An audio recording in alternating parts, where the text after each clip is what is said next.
importante de nuestro servicio.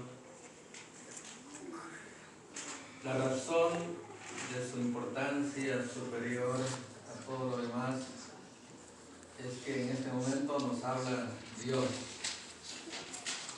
El predicador es solo un pobre instrumento, pero el que habla es el Señor. Amén. Su palabra, Cristo dijo: mis palabras no pasarán. Y su palabra nos va a hablar hoy como si Él estuviera presente. Amén. Lo está, dice el libro del evangelismo, está presente Jesús, el Dios Espíritu, y están presentes sus ángeles. A veces pensamos que eso es realidad el día de la Santa Cena, y es realidad, pero también es realidad cuando se abre la Escritura y sin añadiduras de carácter humano se presenta el mensaje de Dios. Vamos entonces a orar, inclinando el rostro para entregarle al Señor este momento de adoración. Querido Padre, tu palabra está en nuestras manos y rogamos que tu Espíritu nos guíe en su estudio, nos ilumine la mente, nos dé un mensaje que te alabe y que a nosotros nos santifique. En el nombre de nuestro Señor Jesucristo. Amén. Hay en el libro del Apocalipsis dos mensajes muy importantes. El primero es el mensaje de los tres ángeles. Y es un mensaje para todo el mundo, pues dice que el ángel a gran voz lo proclama a toda nación, tribu, lengua y pueblo. Es decir, es el mensaje para la humanidad en los últimos días. Y hay otro mensaje igual de importante que es para la iglesia. Y este es el mensaje a la iglesia de la Odisea. El primero se predica allá afuera para aquellos que todavía no son miembros de la iglesia, invitándolos a salir de la confusión religiosa que hay en el mundo. Y el segundo se predica aquí adentro para los miembros de la iglesia. Así que, ya que estamos en este contexto de la iglesia, los que estamos aquí, vamos a abrir la Escritura en el libro de Apocalipsis, capítulo 3.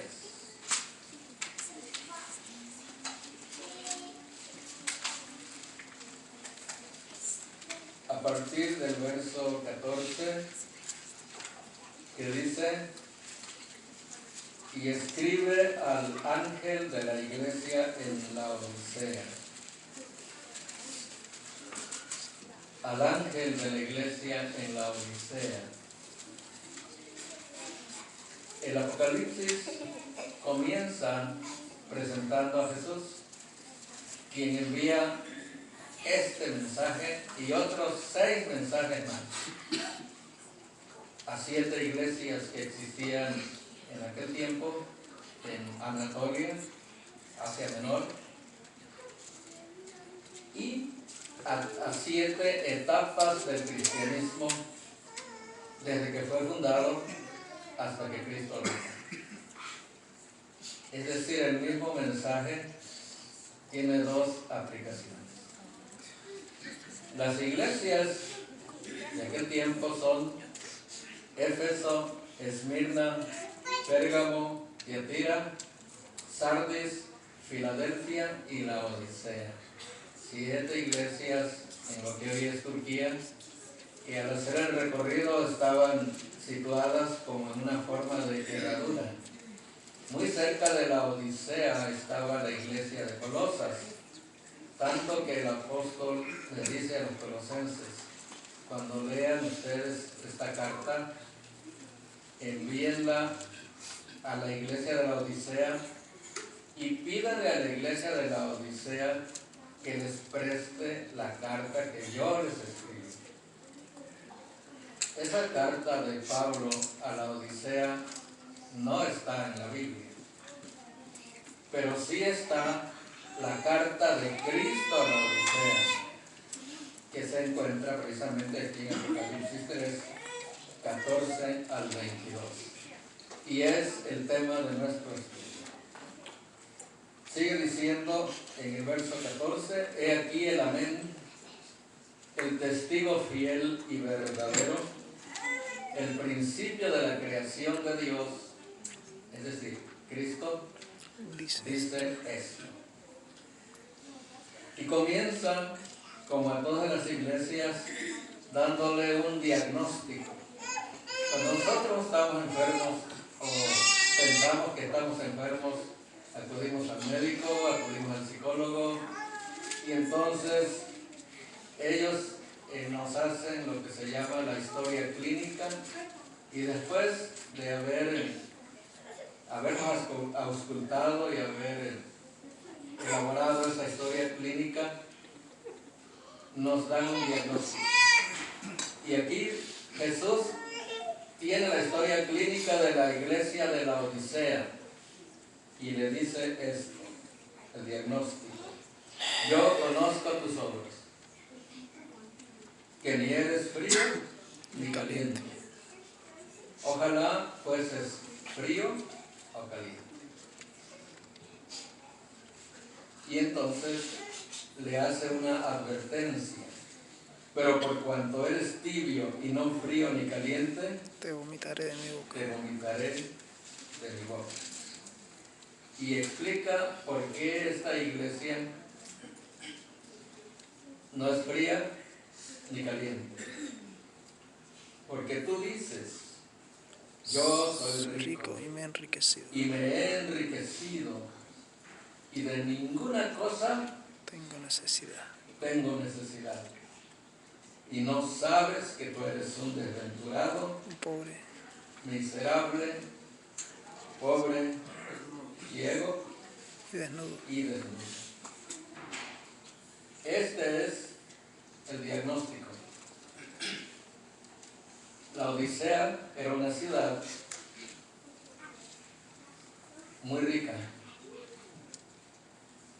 Ahí habían manantiales de agua tibia. Ahí se producía también una sustancia para teñir las telas, que se obtenía de un caracol. La púrpura. La púrpura se usaba solo para los reyes. Y cuando cayó el Imperio Romano de Occidente, los cardenales tomaron esa idea, los cardenales católicos tomaron la idea, y ellos se visten de púrpura. Y a veces cuando escuchamos las noticias, púrpura, las vemos ahora, ¿verdad?, en la televisión, cuando se refieren a acuerdos o noticias que provienen de la Iglesia Católica, dicen: la púrpura dijo esto, decretó esto. ¿Por qué? Porque esta costumbre de vestirse como la realeza se adoptó ahí también entre ellos. Perdón. Así que esta ciudad era muy rica. aparentemente los cristianos de esta ciudad también eran muy ricos. Una vez hubo un enorme y tremendo terremoto que destruyó la ciudad y ellos no le pidieron ayuda a Roma, al Imperio Romano, para reconstruirla, sino que ellos con sus propios recursos reconstruyeron la Odisea. Y entonces parece que como los hermanos eran tan ricos, ellos estaban cómodos con su riqueza y no le ponían mucho interés a la vida cristiana, no tenían fervor cristiano, eran, como ahora decimos, ¿verdad?, tibios. No solamente se bañaban en esos manantiales de agua tibia, sino que, usando esa comparación, el Señor les dice: ustedes son tibios. Y pues como el agua tibia produce náusea, Él les dice: por eso yo estoy a punto de vomitarlos de mi boca. Era muy triste la condición espiritual de esta iglesia. El Señor les hace una advertencia realmente muy fuerte, porque el diagnóstico es terrible. Ellos no tienen fervor. Ellos consideran que su vida cristiana, así como la llevan, es suficiente. Están cómodos, están contentos con la vida cristiana que tienen. Les parece que ellos así están bien. Cuando a uno le parece que está muy bien espiritualmente, es porque no está mirando a Cristo. Porque cuando uno ve a Cristo, no puede decir: yo estoy bien. El profeta Isaías vio a Cristo en su templo. Encontramos ahí en sus escritos que él dijo: vi al Señor. Y dice que él confiesa que él dijo: soy inmundo de labios y vivo en medio de un pueblo inmundo de labios también. Y hermanos, si Isaías hubiera sido un hombre inmoral, Dios no lo hubiera llamado para ser profeta. Isaías realmente era un hombre consagrado a Dios, pero en la presencia de Dios, él se vio inmundo. Porque nosotros, los seres humanos, tenemos una naturaleza pecaminosa. No fue nuestra naturaleza original. Dios no creó a Adán y Eva con naturaleza pecaminosa, pero ellos adoptaron el pecado como estilo de vida y el pecado se introdujo en sus genes, en su ADN, en sus pensamientos. Y todos nosotros, los seres humanos, somos inmundos desde el punto de vista de esa naturaleza pecaminosa. No nos ha sido quitada. Pero estos hermanos de la Odisea decían: nosotros estamos bien. Y entonces el Señor, lleno de amor, les ofrece el remedio, el consejo, y les dice: yo te aconsejo que de mí compres oro refinado en fuego. Es decir, está diciendo: esa es la verdadera riqueza. Tú dices que eres rico, pero no lo eres. Eres pobre. Yo te aconsejo que obtengas la riqueza que yo te puedo dar. Y esa riqueza está representada por el amor y por la fe. Los apóstoles que escribieron algunas cartas, Pablo y Pedro, se refieren a la fe y al amor representados por el oro. Y dice el apóstol, por ejemplo, que cuando cuando venga el juicio o vengan las pruebas más terribles, dice, algunos cuya fe es como la hojarasca no van a soportar el fuego de la prueba. Los que su fe es como la madera, la van a soportar por un poco de tiempo y luego se van a quemar. Y así sucesivamente hasta que llega al oro. Dice, los que su fe es como el oro, su fe brillará más, porque sabemos bien que el oro soporta las grandes temperaturas, altas temperaturas.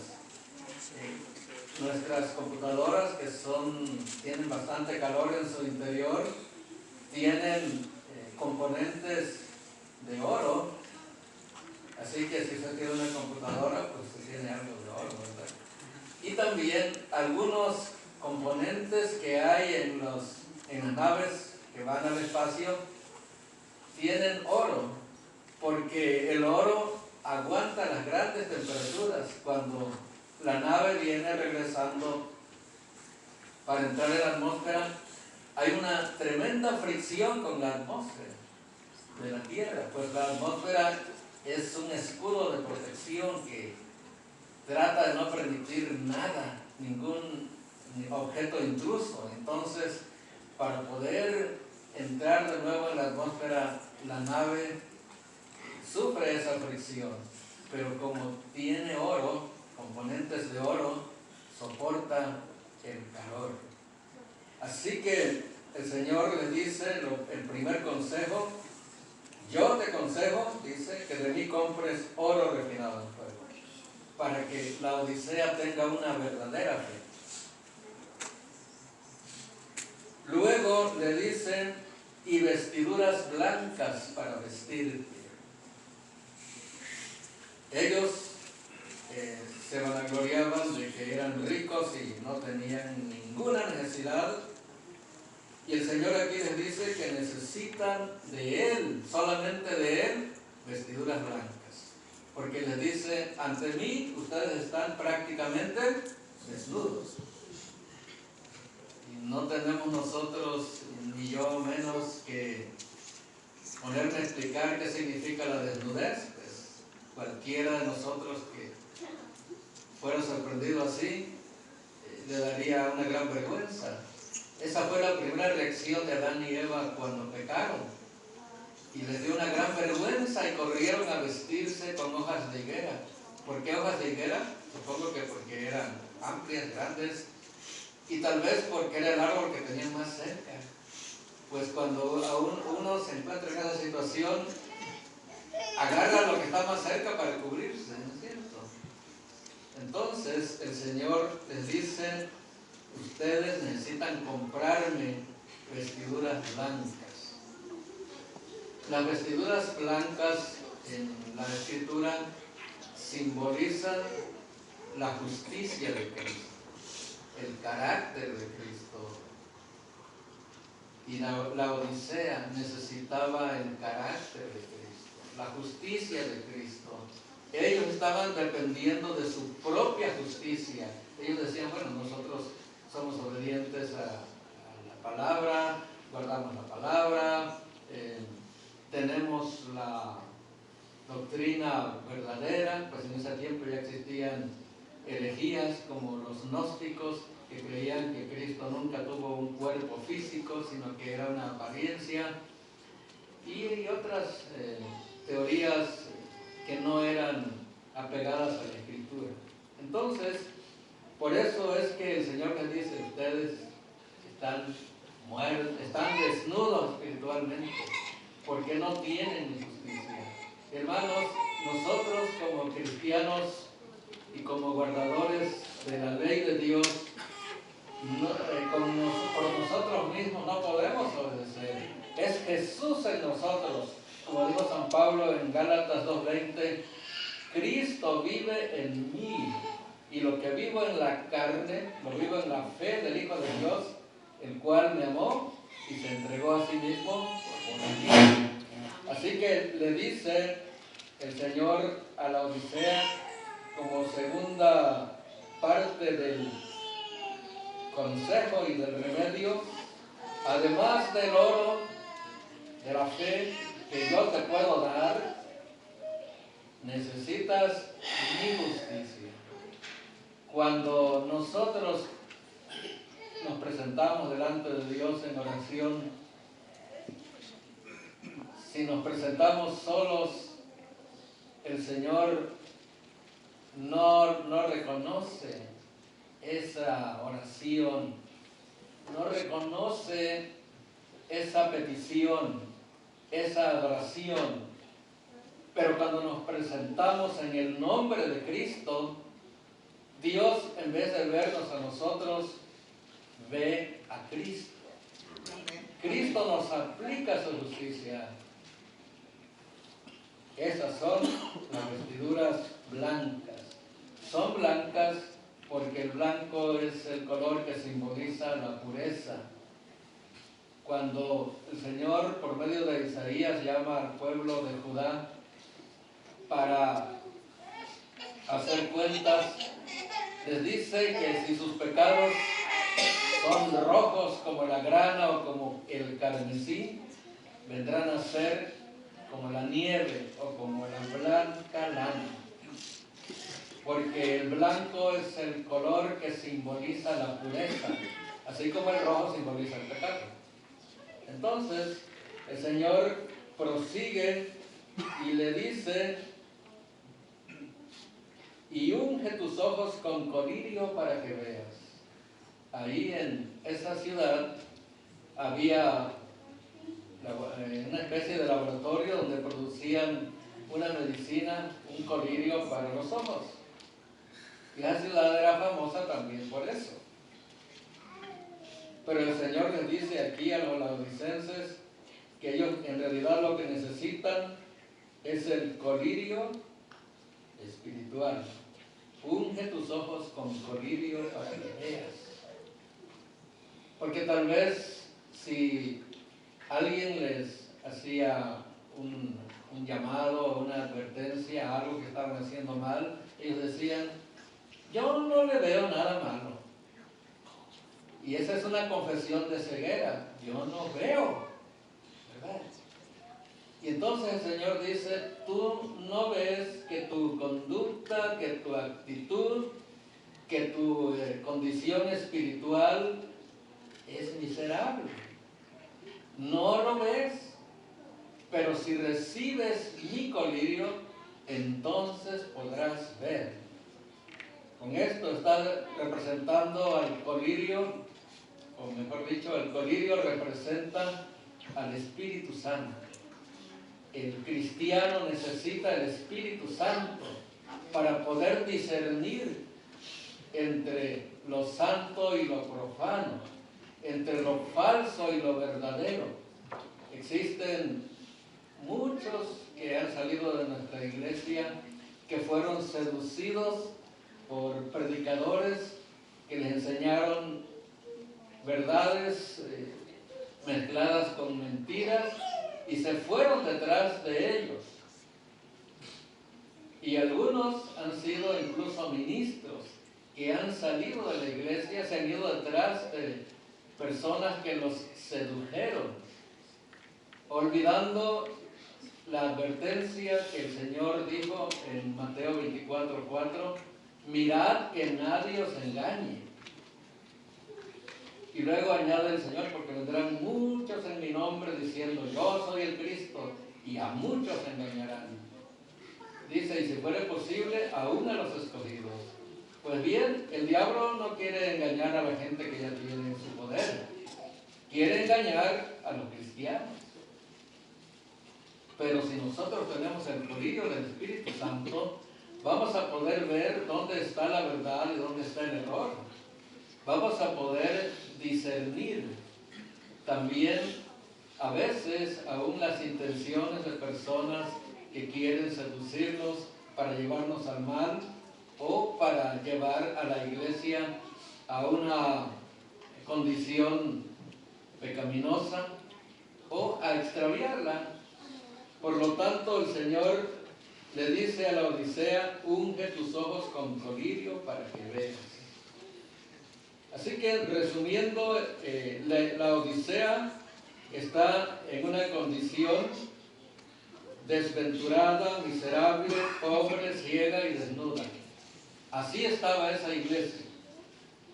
Y el Señor le aconseja, le ofrece el remedio, le ofrece oro para el oro de la fe y del amor, para que no sea miserable como el Señor dice que es.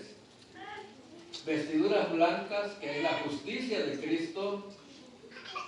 Le ofrece también el colirio del Espíritu Santo, para que esta iglesia pueda salir de su tibieza.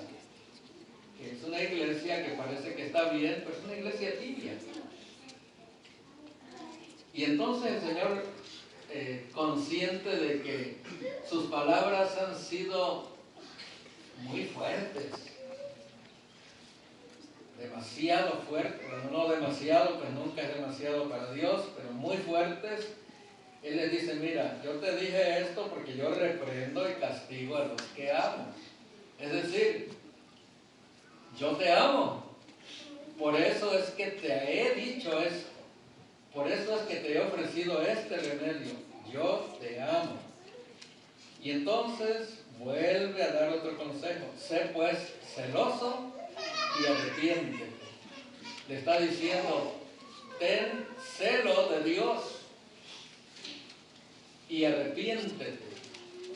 Incluye el mensaje de la Odisea un mensaje de arrepentimiento, porque el Señor le dice, yo conozco tus obras y no encontré tus obras perfectas, por lo tanto arrepiéntete. Y el Señor, aunque le ha dado a la Odisea el peor diagnóstico y la peor advertencia, diríamos, la reprimenda más fuerte que a todas las otras 6 iglesias, también le da la mejor promesa. Y le dice, al que venciere, ¿qué? Así como yo he vencido. Venciere su tentación a separarse de mí. Y en las 7 iglesias aparece, en el mensaje de las 7 iglesias aparece esa declaración, al que venciere. ¿Venciere qué? Venciere la tendencia a vivir separado de Cristo. Y por supuesto, cada una que venciere en sus pruebas. Y le dice, yo le daré que se siente conmigo en mi trono. A las otras iglesias se les dice que se les va a dar que coma del maná, se les va a dar que sea columna en el templo de Dios, y todas son posiciones de privilegio, pero a esta iglesia se le dice que va a reinar con Cristo. ¡Qué promesa más preciosa! ¡Qué regaño más fuerte! Pero qué promesa más preciosa. Amén. Ahora bien, esta es la iglesia de la Odisea de aquel tiempo. ¿Cuál será la iglesia de la Odisea de la historia? La iglesia de la Odisea de este tiempo es la iglesia que comenzó en 1844 y que va a recibir a Cristo. Amén. Por eso es que se le dice, tú te vas a sentar conmigo en mi trono, porque cuando Cristo venga, vendrá en la etapa de la iglesia representada por la Odisea. Las otras iglesias, la iglesia de Éfeso comenzó en el año 31 y terminó en el año 100. La etapa que la iglesia se comportó como la iglesita que había en Éfeso, que Juan, el apóstol, era su pastor, y también Timoteo. Y durante del año 31 al año 100, los cristianos se comportaron igual que la iglesia de Éfeso del pastor Timoteo y luego del pastor Juan. Posteriormente, del año 100 al 313, la iglesia de Esmirna fue la iglesia de los mártires. Porque si ustedes leen el mensaje a Esmirna, ahí había mártires. Y del año 100 al año 313 hubo mártires.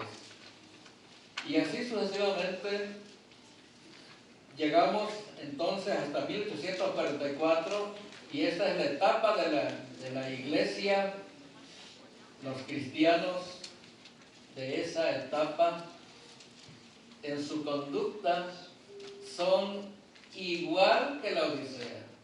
En su condición espiritual son lo mismo que la Odisea de allá de aquel tiempo de Asia Menor, que cuando el Señor les mandó su carta, ellos deben haberse puesto rojos de vergüenza. Pues bien, la iglesia que la Odisea representó es la iglesia de 1844 hasta que Cristo venga. Por lo tanto, la iglesia de la Odisea ahora somos todos nosotros. Amén. Qué bonito y qué terrible también. ¿Será que la iglesia ahora es tibia? ¿O hay mucho fervor en la iglesia?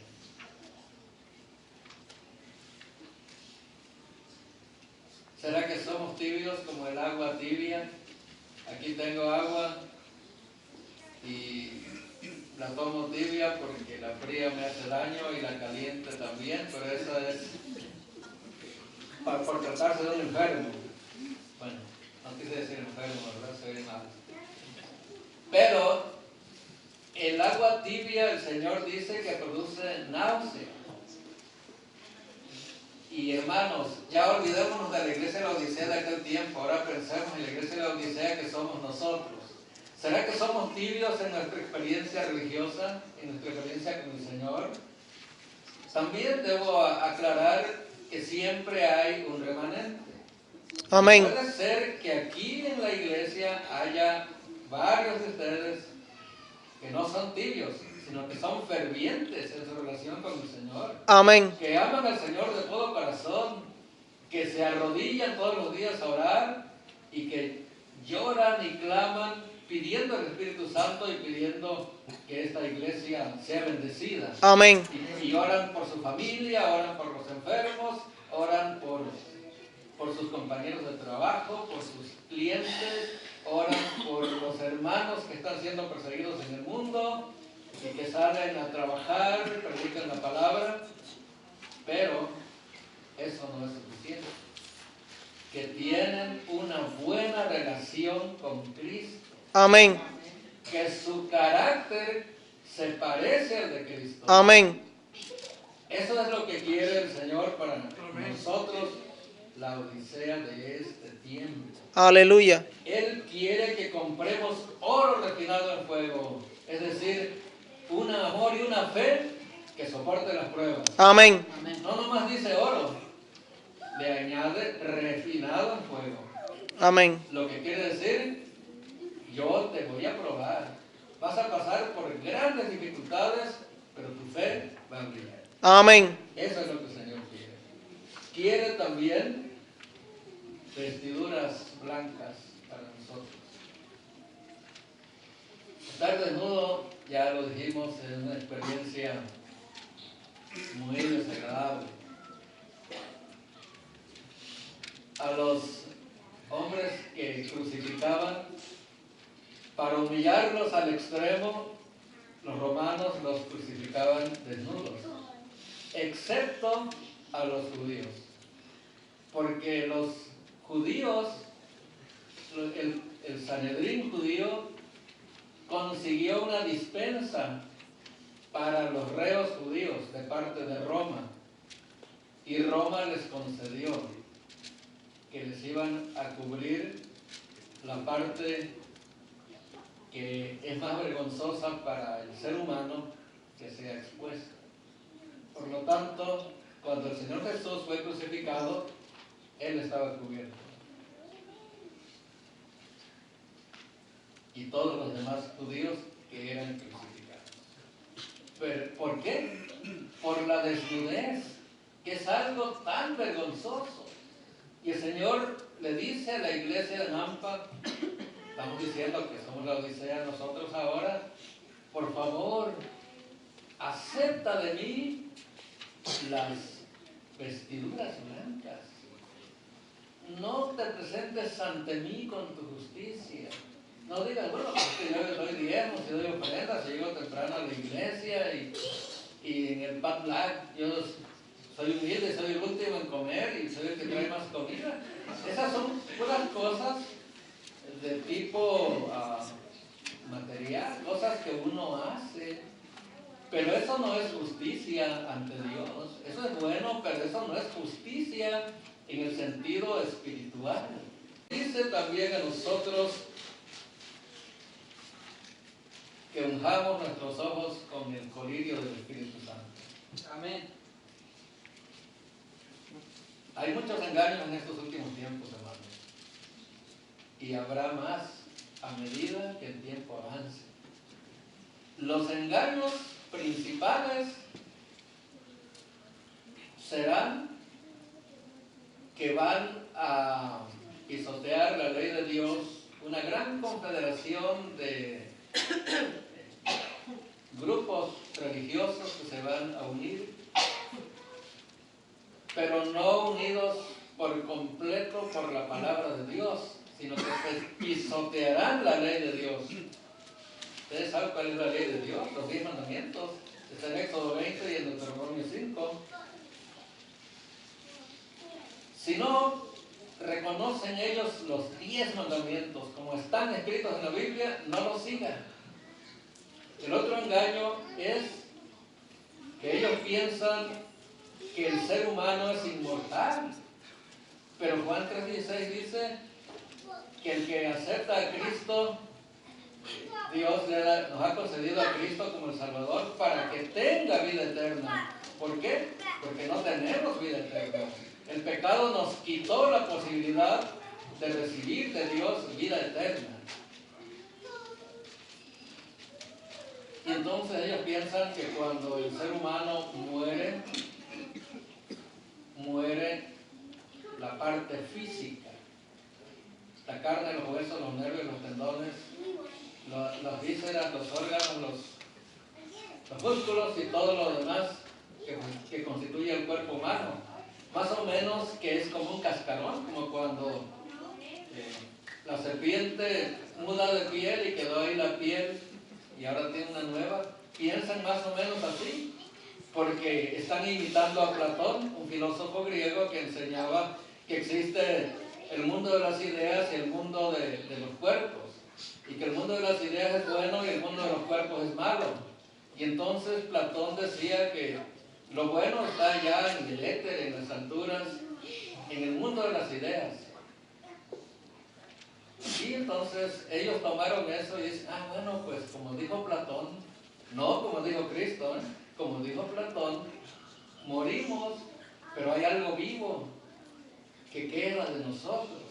Y entonces los demonios utilizan esa mentira que ellos inventaron para invitar a estos muertos cuando tienen una necesidad, que murió el abuelo y dejó enterrado el dinero y entonces no saben dónde lo enterró y dicen, bueno, pues vamos a invocarlo, y lo invocan y todas esas cosas no son más que engaños de Satanás. Así que pisotear la ley de Dios y creer en la inmortalidad del alma humana son los dos grandes engaños en el aspecto doctrinal que vamos a enfrentar en los últimos días. Y no crean que va a ser nomás teoría. El demonio va a representar a algunos muertos. Es decir, se van a aparecer y le van a decir a usted, yo soy el tío Agustín, que murió, ciertamente, pero murió el cuerpo. Mira, aquí estoy. Mira, soy yo. Y usted lo va a ver. Y dice en el libro El conflicto de los siglos, el Espíritu de Profecía nos advierte, dice, nosotros debemos depender entonces solo de la palabra de Dios, porque no debemos confiar en lo que ven nuestros ojos. Yo recuerdo, trabajé con un pastor cuando yo era muy joven, yo era el pastor asociado, y ese pastor se le murió su esposa. Yo no sabía que se trataba de él. A mí me contaron que hubo un pastor que se le murió la esposa y que cuando regresó del cementerio y volvió a su casa, ahí encuentra a la esposa en la casa. Y él le dice, se quedó sorprendido. Casi le dice, ¿qué haces aquí? Pero él conocía la palabra de Dios. Y la mujer viene a tratar de abrazarlo y él retrocede. Venía llorando porque había enterrado a su amor de toda su vida, y el amor de toda su vida viene a abrazarlo y él retrocede. Y le dice ella, ahora ella es la que se pone a llorar, ¿por qué me haces eso? Si yo soy tu amor, mírame, estoy viva. Y entonces él dijo, no, porque la palabra de Dios dice que los muertos nada saben, que su memoria y sus sentimientos y sus pensamientos han sido puestos en olvido. Y entonces dice que cuando dijo eso, se desapareció. Y yo le platiqué esa historia a ese pastor, y él se sonrió. Y me dice, es que eso me pasó a mí. Y yo se lo estaba contando a él. Queridos hermanos, los engaños de los últimos días son súper engaños. Y nosotros debemos depender de la palabra de Dios solamente. Amén. Pero el engaño, padre de todos los engaños, será que el enemigo, sabemos su nombre, pero no lo quiero decir, Amén. va a imitar la venida de Cristo. Pero nosotros tenemos un texto que dice ahí en 1 Tesalonicenses 4:16, que cuando Cristo venga no va a tocar la tierra, porque dice que seremos arrebatados en las nubes para recibir al Señor, y dice en el aire. Amén. Pero este falso Cristo que va a venir parecido también con cierto despliegue de cierta supuesta gloria, se va a aparecer, va a bajar a la tierra, y la gente que no conoce la palabra de Dios va a decir, vino Cristo, Cristo ha venido. Y entonces el Señor por eso dijo, si a ustedes dicen que están en aquel lugar o están en este otro lugar, no lo crean, porque la venida de Cristo va a ser universal. Él dijo ahí en Mateo 24 que como el relámpago que sale del oriente y se muestra hasta el occidente, así va a venir, rodeado de sus ángeles. Y va a venir en medio de un terrible cataclismo. Y el falso Cristo va a venir en otras condiciones. Por eso necesitamos el colirio del Espíritu Santo. Amén. Ahora bien, queridos hermanos, ustedes se dieron cuenta que el verso 20 no lo hemos leído. Yo estoy a la puerta. Qué cosa, ¿no? Qué omisión tan mayúscula. Pero es porque aquí está la clave. Dice el Señor, he aquí yo estoy a la puerta y llamo. A veces nosotros lo aplicamos para los pobres hermanos que vienen de la comunidad, que todavía no han recibido el bautismo, que ellos son inocentes, ellos no tienen nada que ver con esta reprensión. Esta reprensión no es para ellos porque ellos no se han enfriado espiritualmente. Y esto no se debe aplicar a ellos. Cuando hacen los llamados se dice, Cristo dice, yo estoy a la puerta y llamo. Este es un llamado para la iglesia, los testarudos hermanos que queremos vivir de nuestra propia justicia. Amén. Y el Señor dice, y esto es algo muy dramático, a veces lo ponemos como algo idílico, como algo poético, pero es algo muy dramático. ¿Saben por qué? Porque nosotros estamos muy cómodos adentro de la iglesia y cantando y todo lo demás, y el drama es que Cristo se quedó afuera. ¿Por qué se quedó afuera Cristo de nuestra experiencia religiosa? ¿Por qué? Pues es muy sencillo, porque la puerta de nuestra voluntad se cerró y no lo dejamos entrar. Y por eso dice él, yo estoy a la puerta y llamo. Si alguno oye mi voz, y vemos que este es un asunto individual. No nos vamos a salvar porque nuestra mamá fue muy cristiana y nosotros no. Porque ahí no valen parentescos. Este es un asunto individual y el Señor dice, yo estoy a la puerta y llamo. Si alguno oye mi voz y abre la puerta, Entraré a él, cenaré con él. y cenaré con él, Y él conmigo. y él conmigo. Amén.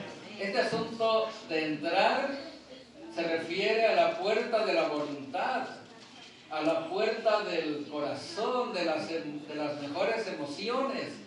Entrar para gobernar nuestra vida, pero de manera no tiránica, sino de una manera amorosa. A nadie le gusta, y la gente está huyendo de los países donde hay tiranos. No les gusta el gobierno tiránico. Pues Cristo no es un tirano. Él viene para estar con nosotros. Y Él dijo, yo te invito para que tomes mi yugo. En Mateo 11, 28 y 29. Dice, toma mi yugo, es fácil, mi carga es ligera. Porque se trata del amor. Y el Señor dice, si alguno oye mi voz y abre la puerta, entraré a Él. Entraré en su vida. Y cenaré con Él y Él conmigo. Los judíos en tiempos de Cristo comían 2 veces al día. En la mañana antes de comenzar a trabajar y cuando regresaban del trabajo. Y como cuando regresa uno del trabajo generalmente tiene más tiempo, ellos también tenían más tiempo. Entonces la cena era muy copiosa y muy apetitosa. Y en las cenas se hacían las grandes celebraciones. Y ustedes encuentran en los evangelios que el Señor habla de la cena del Señor, que su hijo se casa y manda a llamar invitados. Y en Apocalipsis de la cena de las bodas del Cordero. Y así como en estos casos hay casos que se mencionan en la Escritura de la cena. La cena era muy importante. Hoy sabemos para nosotros, en este mundo tan contaminado, que la cena, pues debemos tener cuidado con ella. Pero en aquel tiempo la cena era muy, muy, muy importante. Y para tener intimidad, los amigos se juntaban para cenar o para celebrar. Y entonces el Señor dice, cenaré con Él y Él conmigo. Amén. Hermanos, Cristo está a la puerta. Cristo está llamando. Cristo se quedó fuera. Lo hemos dejado fuera. Y Él dice, yo estoy llamando. Sería trágico que dejáramos de oír la voz de Cristo llamando. Pues eso puede suceder. Y entonces él dice, yo estoy a la puerta y llamo. Si alguno abre la puerta, oye mi voz. ¿Estamos oyendo la voz de Cristo? ¿O no? Amén. Estamos oyendo, hermanos, aunque nos ha golpeado. Yo no sé cómo voy a salir hoy de aquí porque, bueno, yo dije al principio que esta era palabra de Dios, no mía, ¿verdad? Pero el Señor nos está diciendo, es que ustedes están miserables, ciegos, desnudos, con excepción del remanente.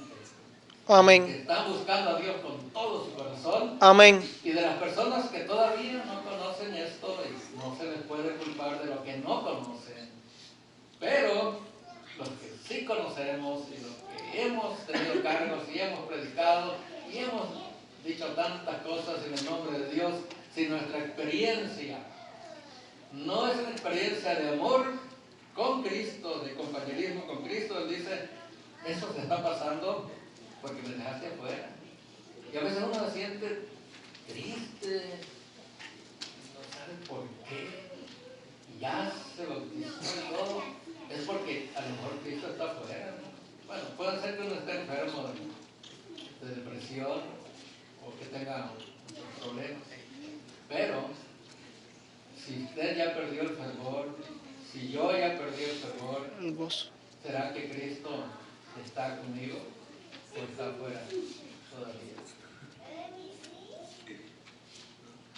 Y aquí yo estoy a la puerta y llamo, dice el Señor. Nos dice, yo empujo la puerta, yo golpeo la puerta, yo quiebro la puerta. Él dice, yo llamo. Yo llamo. Él está llamando. ¿Cuántos de nosotros responderemos? Amén. Amén. Gloria a Dios. Si usted quiere que Cristo entre en su vida, en su corazón, en su voluntad, póngase de pie y vamos a orar.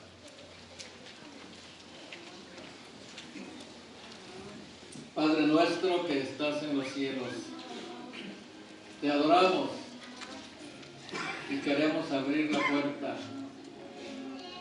de nuestra voluntad, de nuestro corazón, para que tú entres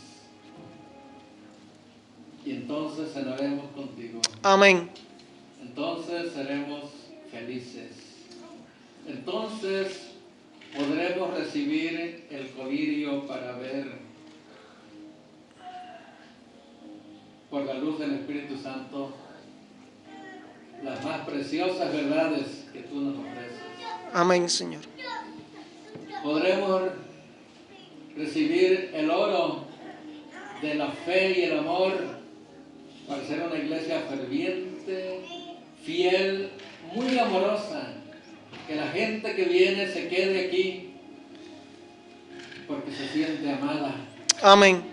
Y Señor, para que recibamos las vestiduras puras, blancas, limpias, pulcras, prístinas del carácter de Cristo, para que recibamos su preciosa justicia. Lo pedimos en el nombre de nuestro Señor Jesucristo. Amén. Amén.